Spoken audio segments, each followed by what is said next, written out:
This video is going to be my reaction to the announcement that the Baltimore Ravens and Deandre Hopkins have agreed to a 1-year, $6 million contract, brings him to Baltimore, pushes this offense over the top in terms of overall talent, if you ask me, across the board. It's the second offseason in a row that the Ravens front office has made a splash acquisition of a veteran, high-level, established offensive talent. In the case of Derrick Henry, obvious Hall of Famer, were he to retire now.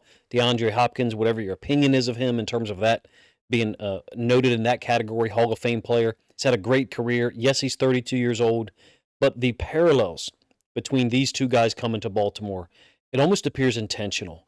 If I did my math right, it's about 12 hours less, or maybe 16 hours less than 1 year to the day. So I think the Henry signing was a little before 12:30 p.m. on March 12th of last year. I may have the time wrong there. The stories that I was able to find were in the 12:45 to 12:50 range. Perhaps it was earlier in the day than that. But in any case, fast forward to tonight, March 11th, 2025. Lamar Jackson and Todd Monken now get Hopkins contractually agreed upon. I think it's a steal for the price point. How is Eric DeCosta going to make it work? Is it possible that there's someone else moving on to clear space? Sure, I guess it is. But for tonight and the film study video that I'll put out tomorrow morning or later this evening, if I get the impetus to do so, this is adding tremendous talent to this offense for the second year in a row. I think there's a lot to be said about it. This is only going to be commentary, this particular video, so my apologies for that. Still working on the film aspect of it. That takes a while. I wanted this to be a little bit more immediate. Statistically, look, DeAndre Hopkins had a 70% catch percentage in 2024, splitting time between the Titans and the Chiefs. He had a drop in the Super Bowl that was memorable. I think the ball could be put in a little bit better place, but it's one that he catches.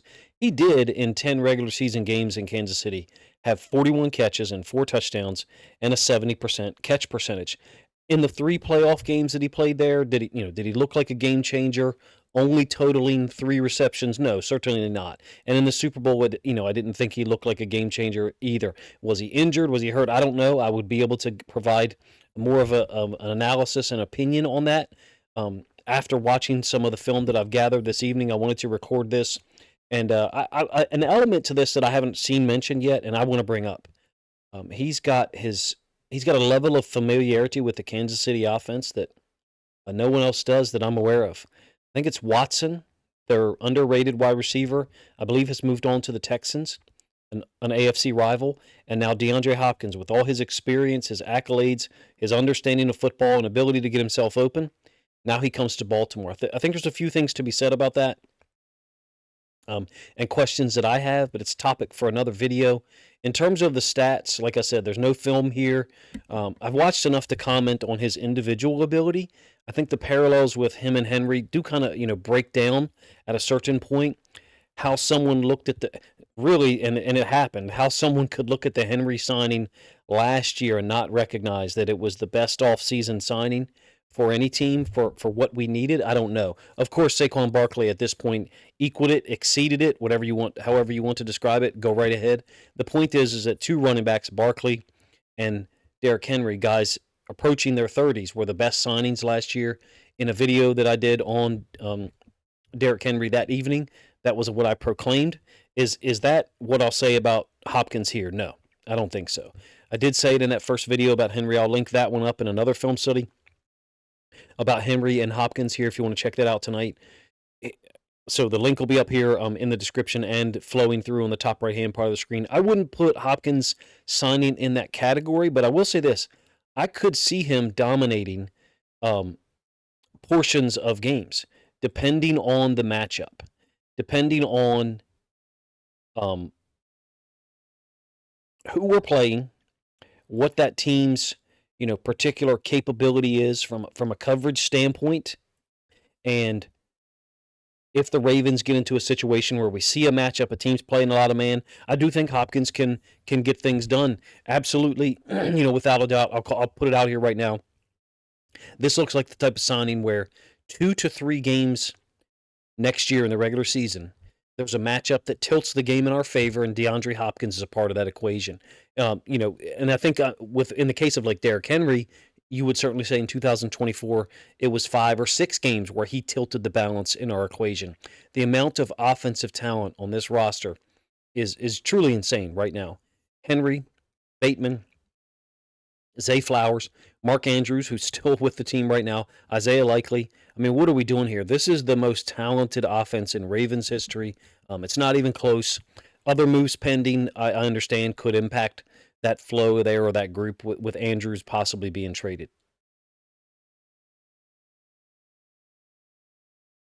Now, the Hopkins and the Bateman dynamic, will it be like the OBJ and Bateman scenario in 2023? I don't think so for a lot of reasons. Number one, that signing of OBJ, I think, was just to safeguard the roster, safeguard the team in the event that Bateman wasn't able to come back healthy.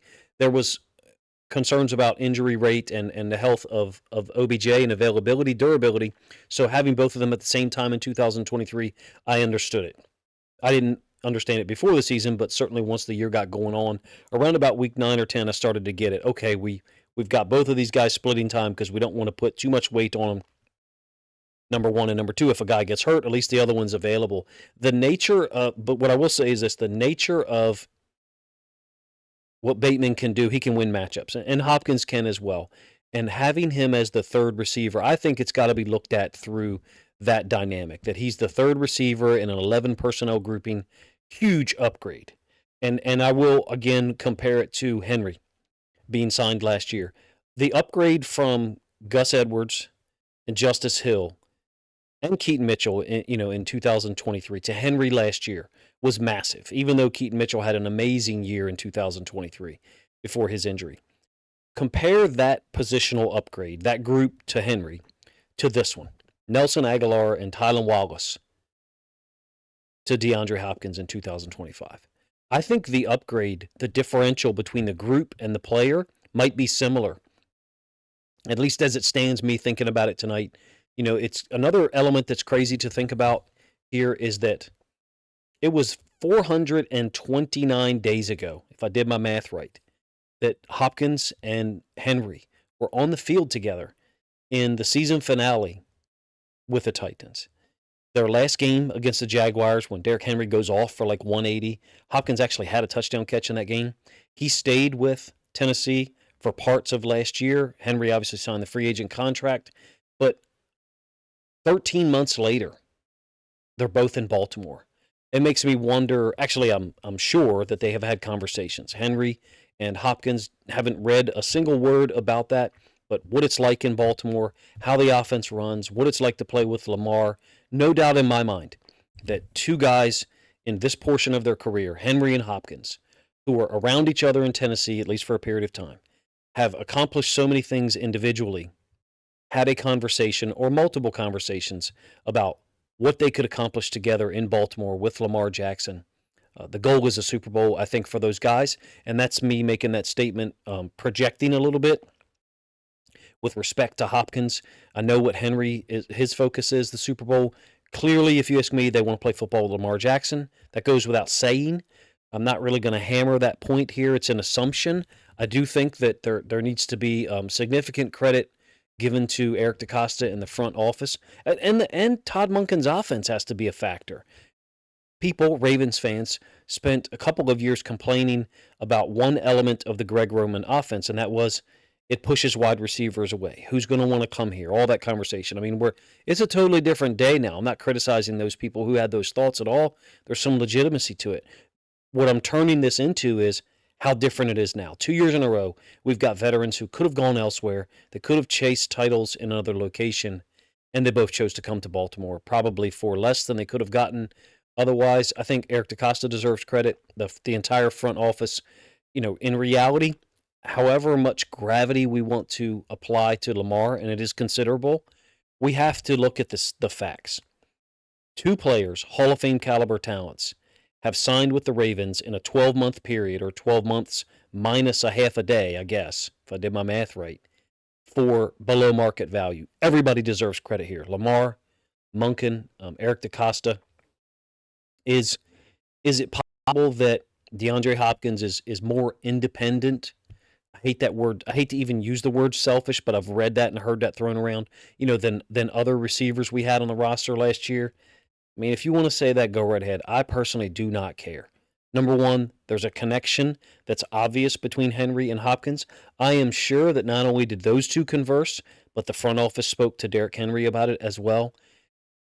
What he observed, the work ethic, the approach. And to me, if Derrick Henry signed last year and then we all of a sudden show up, a guy randomly shows up with DeAndre Hopkins' pedigree for the $6 million salary, which I think is a great number. To me, there's got to be a connection there, and I have no problem, kind of being conspiratorial about it and making a evaluation or making a statement where I have read or heard no information towards that end.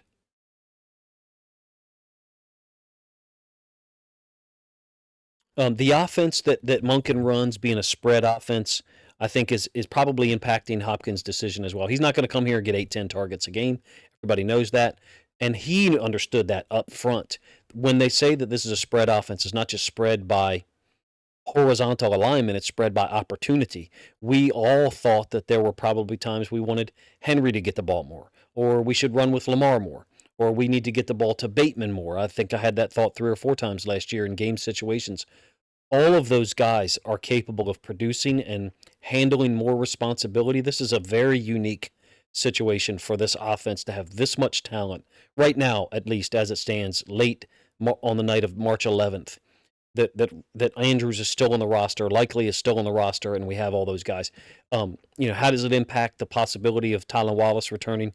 Clearly, that's not going to occur at this point. I don't think that there's any way that Tylan Wallace's agent would say, hey, we want you to come back and be behind another player in the pecking order, which is a little unfortunate because I really like Tylan Wallace.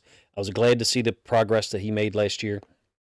Took advantage of his opportunities, but this is a big upgrade, if you ask me. Aguilar/Wallace to DeAndre Hopkins as a third receiver. Another thing to mention here that I guess might be a little bit me reading things under the surface is the timing of Stanley signing and then us acquiring Hopkins. I think it seems pretty obvious to me that we had to get the Stanley deal done first, such that we knew how much money there was for Hopkins. And here's my question for you: we certainly don't have much right now, but if we had another 1.2 million available, if Stanley had signed for less, I wonder if we wouldn't be sitting here talking about DeAndre Hopkins being a 1-year deal for 7.2 million. Or if Stanley had taken or eaten up another 300,000 of our salary cap, I wonder if we wouldn't be sitting here announcing or being excited about DeAndre Hopkins signing 1 year for 5.7 million. If I did my subtraction right there, you get the idea. I think the Stanley signing had to happen first as a progression, and I could, really be wrong here, but it seems like a natural observation to make, so that EDC and Hopkins and those guys could figure out how much money there was available, and also give us a clear focus. At this point, upgrading the guard position and the cornerback position in the draft, priority one, safety as well, priority one. I think this one's extremely exciting for me. I understand some people may not have the same level of excitement. It's no problem. Look, from a playmaker standpoint, Hopkins has good film from 2023 and 2024. I'm hoping to get a film study video out. It may be late this evening, depending on, how much I might be able to get accomplished. I had 2 other videos coming down the pipe to try to get done. It's actually very fun for content creators, so please make sure you support anybody who's got a reaction video out there to something like this with Hopkins. Coach Evans, a Sip to Tally, Cole Jackson, Jason at Huddle Up Films, whoever it is. If they've got a reaction video, go check it out, hear what they've got to say, support it, even if you got to leave my video, right now to go do that. I think the film from Hopkins, just a tertiary glance before I recorded this, looked like essentially the same guy I saw in 2023. I had done another film study video on him after the 2022 season that was quite lengthy. I think it was like 30 minutes in length. You're welcome to check that out if you wish, to tide you over. There is a possibility I'll have to go back to 2023 film to get something accomplished. I've had difficulty getting videos to push through and maintain monetization. So in any case, I'm excited about it. And let me give you 2 specific reasons why I am. The red zone capability. He might be a complementary player between the 20s, between the 30s, if you will. But there's certain matchups, certain times when I think DeAndre Hopkins still kind of plays above the rim. I don't think that Hopkins would like to hear this, but he might go 2 weeks without many targets just because of the nature of this offense. And he might get to the third week, the third game, and at halftime still only have 1 or 2 targets. But the potential for a player like this to get 3 catches, but 2 of them being red zone touchdowns, I think is important to mention. His ability to play above the rim, I'm not sure who we have had like this. And when I say above the rim, look, he's only 6'1", right? But comparatively to the matchups he's gonna draw, if he gets a particular matchup, a guy who's 5'9", a guy who's 5'10", there's certain frame/height considerations that the other team's defense has to make when we have a guy like Deandre Hopkins on the field who can win jump balls, back shoulder fades, who can just outfight you, outleap you for those catches. This is an extremely deep offense. I don't think it can be overstated. The upgrade from Aguilar and Wallace to Hopkins pretty much pushes this offense over the top to, I feel extremely confident saying this is the most talented offense that we've ever had. I pretty much said the same thing last year after we signed Derrick Henry with what we had on board there, but that was kind of a couch statement at the time because Bateman hadn't gone through a spectacular season like he just did in 2024. I do really feel for Tylan Wallace. I hope he gets opportunity somewhere. Hope he gets paid. In essence, I think his yearly contract was basically around $1 million per year. Hope he goes somewhere where he can get the football and take advantage of it and get some money. He's not going to get as much money as like Brandon Stevens or Patrick McCarry did. I don't know about you. I was very shocked to see those numbers. I'm glad for those guys, for them to get paid, for their family, to create generational wealth. No way in the world would I want the Baltimore Ravens to even pay those 2 guys 2/3 of that, maybe even half. But in any case, this is a good situation.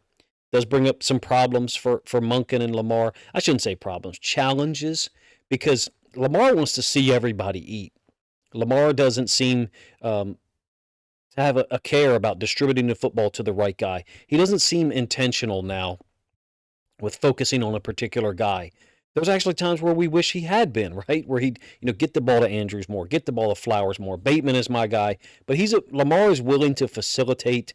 Him and Monken have created that dynamic, and you have to give him credit. When Lamar needs to take over, he does so. Hopkins is understanding of that, clearly, coming in, and will probably get inconsistent opportunities. He'll have to take advantage of them. The red zone targets, he's reliable there. The catch radius, the contested catches, if you will, the matchups. And then the other one that I think is important is the big moments or certain types of routes. There's 2 types of routes that I've seen Hopkins is really good at that I don't want to say we have a weakness from a Lamar standpoint or our offense, but relative to other route concepts that we take advantage of, Hopkins is really, really good at them. Unfortunately for you, I'm going to make you wait until the film study video that I put out to kind of explain those things. Here's a hint. Even though he's only listed at 6'1", as I said earlier, I still think he can play above the rim, and there's some film of him doing so, even though, it's maybe not as much as he did earlier in his career. The last analogy or statement that I'll put out here, besides, talking about the level of offensive talent that's there, it's truly obscene, especially if you think about this.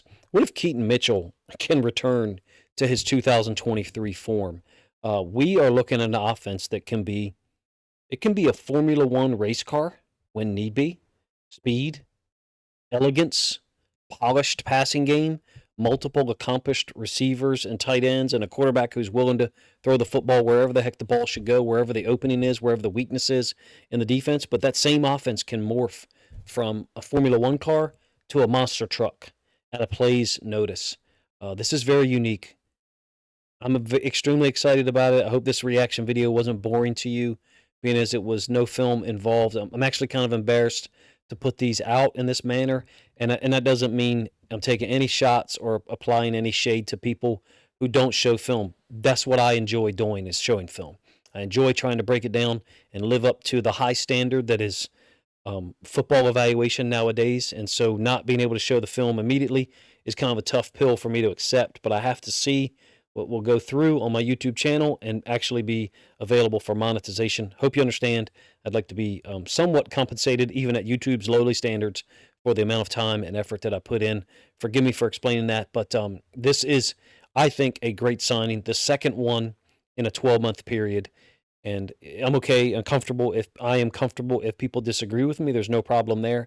I am going to link up film study videos for Deandre Hopkins from almost 2 years ago, film study videos for Derrick Henry from 1 year ago today, or almost 1 year ago today, for you to reference some of my reactions to those signings or the potential signings in the case of Hopkins, so that you can use that for comparison to what I've had to say here in this initial video tonight.